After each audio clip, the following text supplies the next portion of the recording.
I always thought a marriage ends with a bang or a scream or a door slamming, so hard the frame remembers it. Ours ended with a sentence uttered over a sink full of breakfast dishes and a podcast humming low from a speaker. My name is Ethan. I'm a structural inspector by trade and a list maker by temperament. My wife, then wife, was Marissa, a travel content coordinator who could turn any weekend into a slideshow. We had one daughter, Nora, who collected stickers like some people collect rare coins and could identify every bird in our neighborhood by its silhouette and sass. It was a Tuesday, which is a workaday kind of day for ending things. Marissa rinsed her mug, stared out the window, and said, light as a weather report, I want to open our marriage. I booked a trip to Tulum with Tyler. She let the name Tyler perch between us like a bright bird that might fly if I moved too fast. We'll just explore, she added. I'll be back in 2 weeks. We can set some rules. It'll make us stronger. Don't you want excitement again? There are a lot of wrong replies to that sentence. I had them all lined up at the door. Sarcasm, bargaining, and that tired old prayer that says if you love me, you won't ask this. What I chose instead was stillness. I turned off the podcast and folded the dish towel the way my mom taught me, corners aligned. If you're determined to go, I said, you should go without pretending it's for us. She blinked, surprised there was no fight to wrestle. You're okay with it? It's not about being okay, I said. It's about not holding someone who's already walking away. Some lessons teach themselves. She had a suitcase open by noon and outfits laid out like arguments. I didn't help her pack. I changed the Wi-Fi password, not as punishment, but because I've learned boundaries are easier to respect when the infrastructure agrees. I called my bank and split the accounts we used for fun expenses from the ones that pay for the roof and the fridge that thumps twice at night. I booked time with a family attorney named Jen who wore sensible shoes and spoke in verbs. Document, file, protect. I did not beg. I did not threaten to torch group chats. I printed a one-page agreement, money, schedule, Nora's routines, and asked her to initial each line. We keep her life the same, I said. School, bedtime, the library on Wednesdays. No surprises. Marissa signed, kissed the crown of Nora's head, and wheeled her suitcase to the door with the sad, brave smile of a person certain she's about to be the main character in a story that applauds at the end. When the rideshare pulled away, Nora stood on the driveway until the car turned the corner, then looked up at me and asked, Does Mom have to go far to find fun? Sometimes people go far to learn they were already where they needed to be, I said, and meant it for both of us. The house got quiet in a way that's louder than noise. The first night, I burned dinner and fed us cereal at the counter while Nora narrated her day in bird facts. The second night, I was better. By the weekend, we had a rhythm. Pancakes shaped like states, Saturday laundry with dance breaks, Sunday afternoons at the park. I left the porch light on anyway. 2 days before she flew out, Marissa had hired a part-time sitter to help with Nora during my busy season, just in case your job pulls you late. I kept the arrangement. Her name was Sloane, mid-30s, hair always tied in a scarf, a laugh that belonged to the room instead of the mirror. She'd nannied her way through grad school and kept a few families because there are only so many spreadsheets a heart could digest before it needs a kickball game. She showed up on time, asked for the Wi-Fi info for homework club emergencies only, and kept a small notebook where she wrote things like Nora tried mango and said it tastes like sunshine with a sticker on it. Why are you helping if this is messy? I asked her once when the sink was full in my face. Must have shown it. Because kids deserve continuity, she said, handing me a dish towel. And because men who pick up dish towels without being asked usually deserve backup. The first week passed without a peep from Marissa, but her phone calls to Nora were breezy and too loud, as if distance could be smothered with adjectives. The second week stretched with fewer calls and more spotty Wi-Fi texts. I didn't check her social media. Friends do that for you whether you want them to or not. They described sunsets, smoothies, a man with a tan, and a grin that looked like it had a booking agent. I responded to none of it. My job came with an emergency hotline. I learned that my life did too. It rang. I answered, but only for Nora. On day 10, the doorbell rang mid-afternoon. A delivery, I thought. Instead, It was a courier with a small fireproof pouch addressed to me in my late grandfather's blocky handwriting. Grandpa Ben had passed 2 months before, and my mother had said, "He left all the odd little things to you because you're the only one who enjoys decoding." I carried the pouch to the table like something that could bite. Inside, a folded bank envelope with Chris cash and a single sheet of line paper, the kind Grandpa used when he wrote down recipes that were more surgical procedure than instruction. The note read, If you're opening this, you found the courage to leave something or the wisdom to stay put. Either way, this is just travel money. The real fortune awaits at these coordinates. 35.0460 minus 106.4911. Bring a level head, good boots, and someone you trust. I laughed. Actually laughed for the first time in days. Of course, Grandpa turned his will into a scavenger hunt.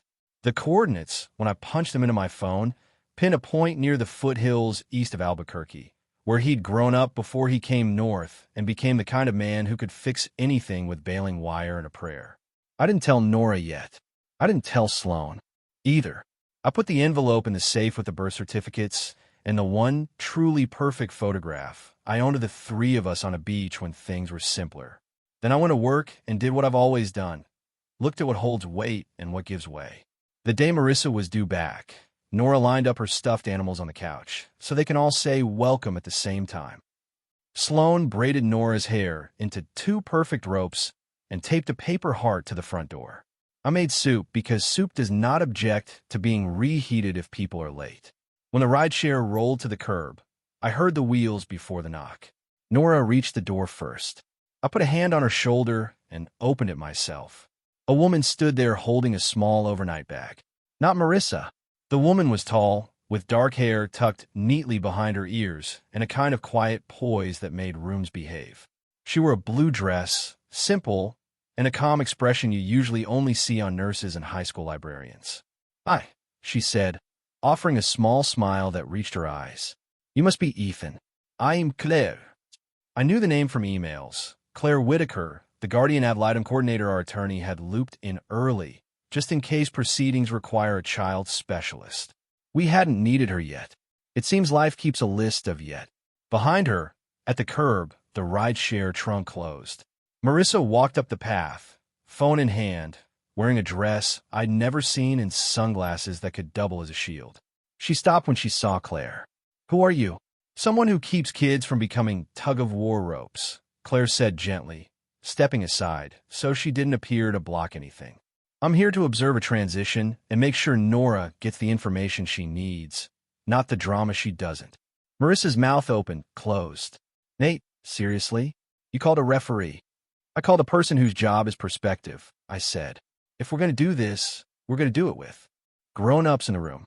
Before anyone could stack more words on the porch, Nora slid past my leg holding a note folded into a square so sharp it could cut paper itself. She took a breath, squared her shoulders the way she does before she jumps off the lowest pool block, and put the note in Marissa's hand.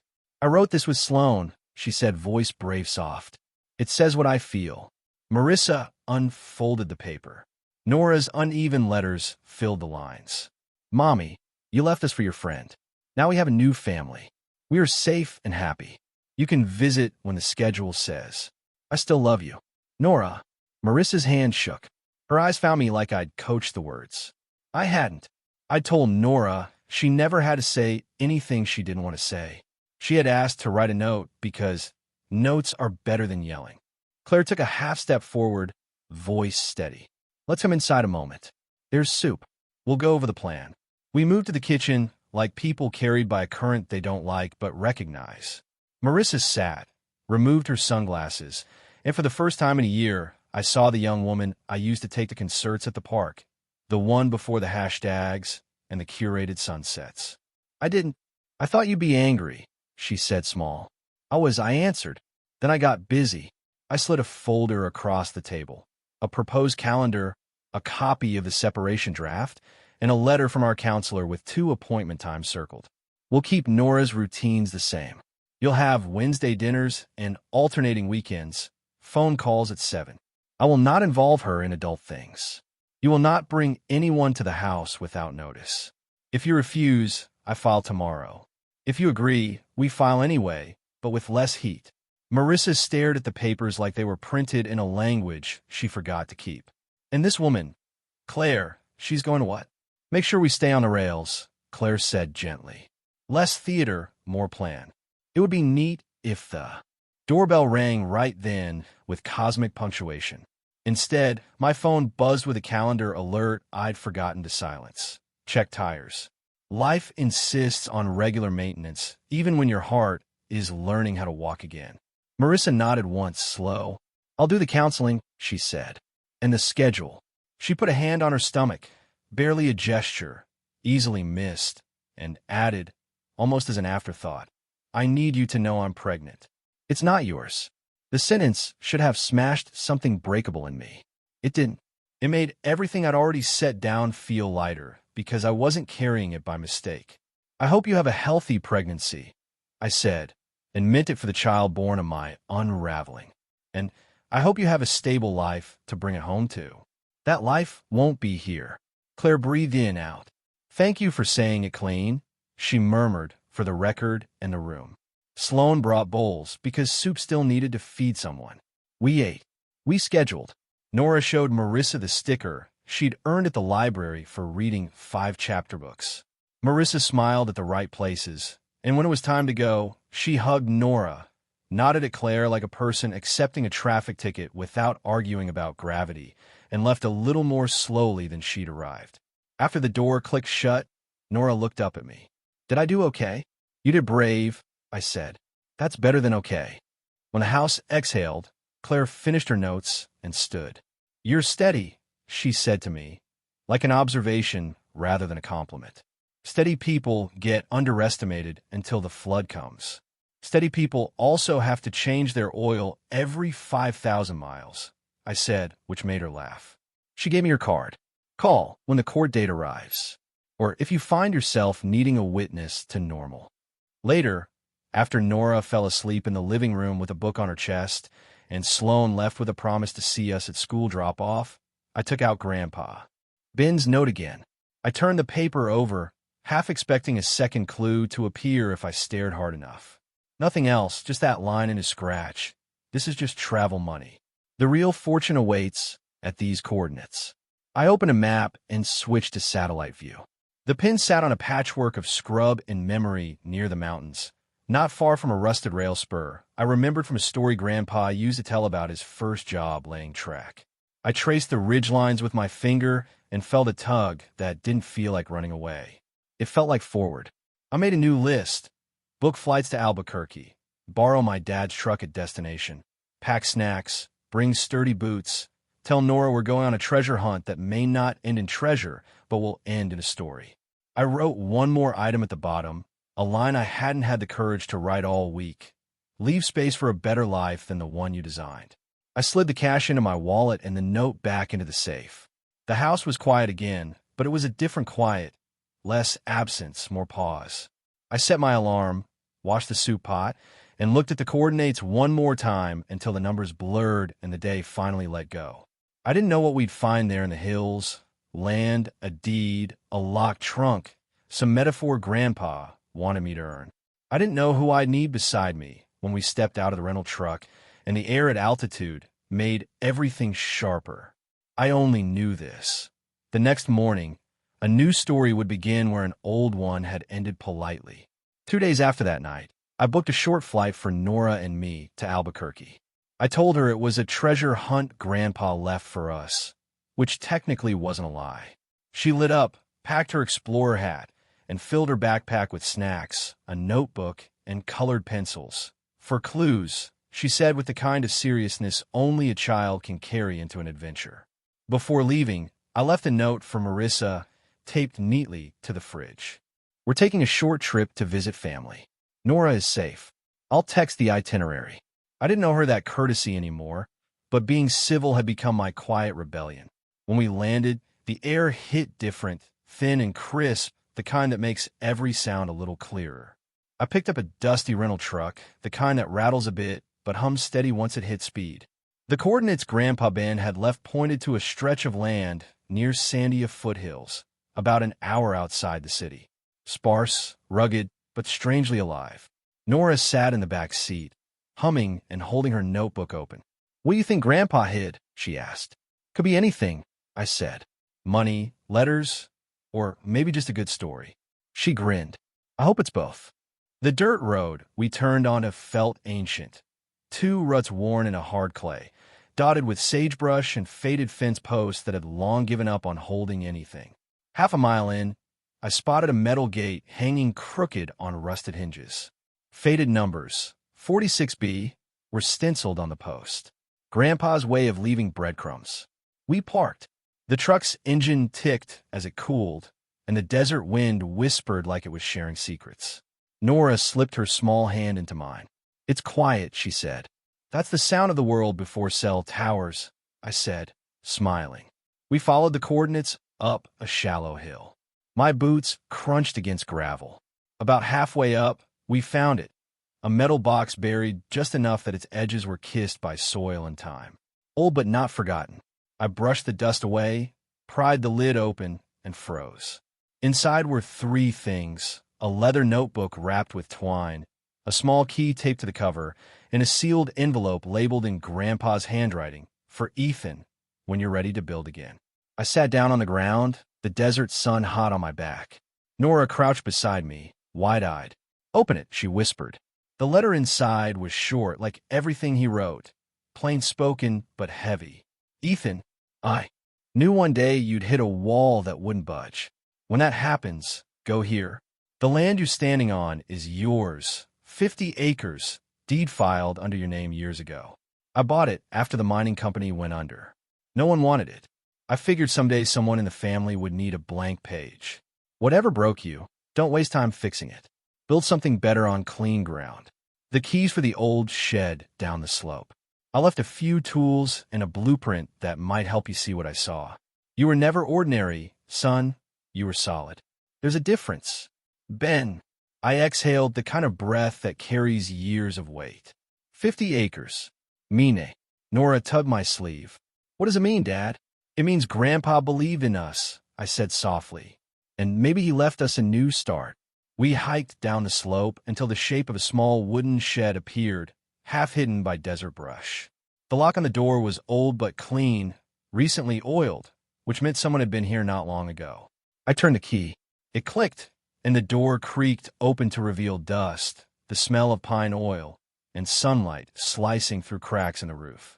On the workbench sat an old metal toolbox, a folded tarp, and a yellowed blueprint pinned to the wall. The blueprint was of a small cabin, 1 bedroom, wraparound porch, wide windows facing west. At the bottom, Grandpa's initials, BH, and the note. "Every foundation starts with forgiveness."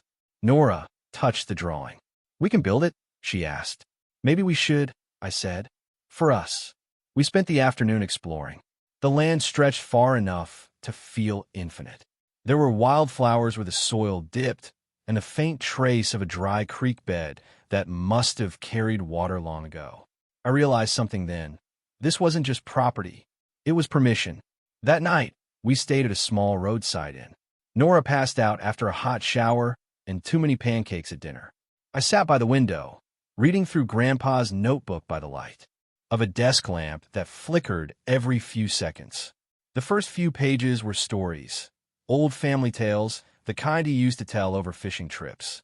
But halfway through it shifted.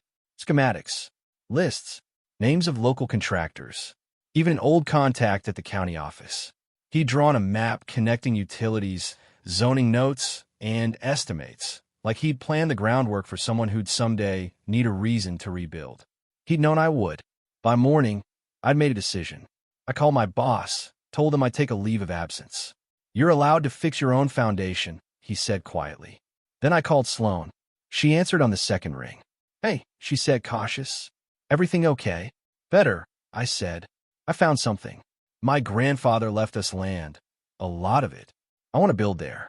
A cabin, maybe more." There was a pause. "That sounds like the best kind of healing. Would you come down next weekend?" She hesitated, then smiled through her words. "Only if I get to help with the blueprint." I laughed. "Deal." We spent the next few days in a rhythm of discovery and work. I met an old neighbor of my grandfather's, a man named Cal, who still ran a small supply store down the road. He was the kind of man who measured time and projects. Ben talked about this land, he said when I showed him the deed.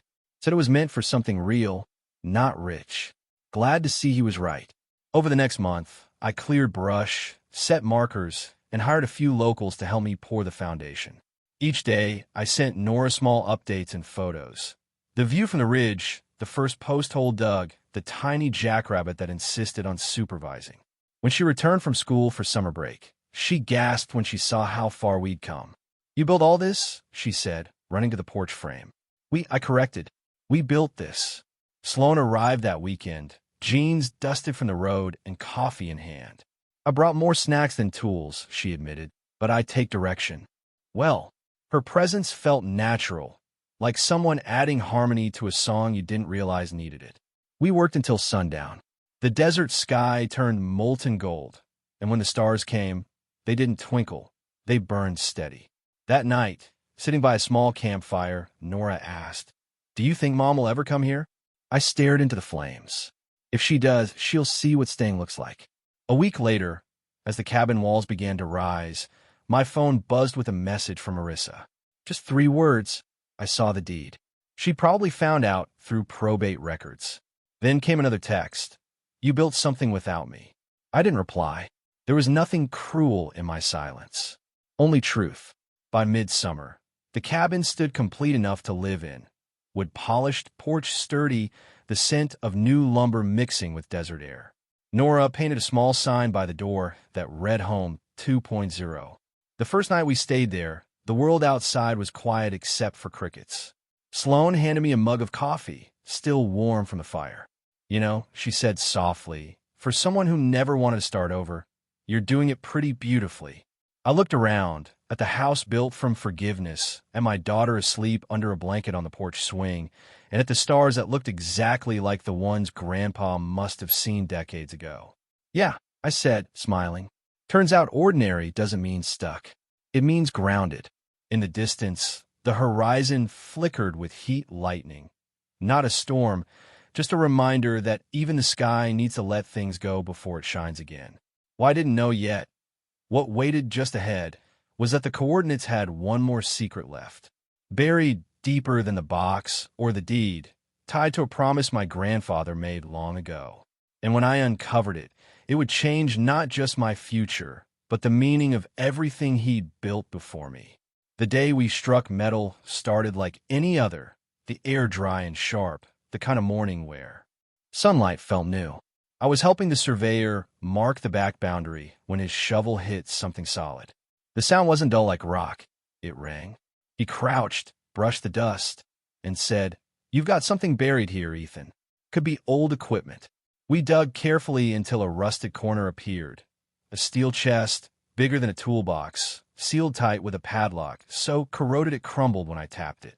Inside was a wooden crate wrapped in canvas and a small envelope, marked simply for the one who stays. Nora knelt beside me, eyes wide. "What if it's treasure?" she whispered. "In a way," I said, "it already is." The envelope held another letter, written in the same hand as the first, my grandfather's. "Ethan, if you've built here, it means you've chosen to stay, not just on this land, but in your life. This box holds something that made our family once and could make it again. The original deed to the land your great-grandfather bought after the war.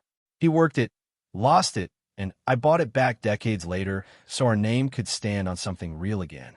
I buried it not to hide it, but to remind you that nothing worth keeping ever comes without getting your hands dirty. Inside, you'll also find the investment certificates I never touched, the small fortune I called rainy day faith. Use it wisely. Build for the next generation, not just yourself.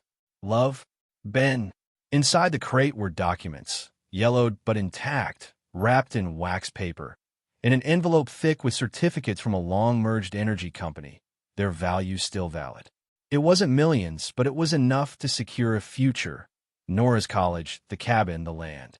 I sat back in the dirt, speechless. Grandpa hadn't left money. He'd left momentum. That night, under the stars, I read the letter again while Sloane roasted marshmallows and Nora built s'more skyscrapers. The desert was silent except for laughter. "You okay?" Sloane asked softly. I smiled. "Better than okay. My grandfather didn't just give me land. He gave me a reason to live differently, to build instead of break." Weeks later, I set up a small foundation in his name, the Ben Harper Builders Fund, to help veterans learn trades. The land around the cabin became a training site. Local contractors pitched in. Word spread. By the end of the year, we'd trained 5 apprentices and built 2 small homes nearby. One afternoon, a familiar car pulled up the dirt road, Marissa's. She stepped out, slower now, older in ways that weren't about time. She looked at the cabin, the porch swing, the life that had taken root. "I heard about the program," she said. "It's incredible, Ethan." "Grandpa started it," I said. "I just kept going." She looked down. "I am sorry. I know it doesn't fix anything." "No," I said gently. "But it helps." She nodded, eyes glistening. "Nora's lucky. She's steady," I said, "just like her grandfather wanted." When she left, I didn't feel anger, just peace, because I finally understood revenge isn't always destruction. Sometimes it's building something so good that the people who broke you can only stand back and wish they hadn't. That night, I tucked Nora in and sat on the porch with Sloane. The stars stretched across the black sky, endless. "Funny," I said, "how life gives you coordinates that lead straight back to yourself." She smiled. "You found your treasure." I nodded, watching the cabin lights glow softly in the dark. "Yeah, turns out it was never buried."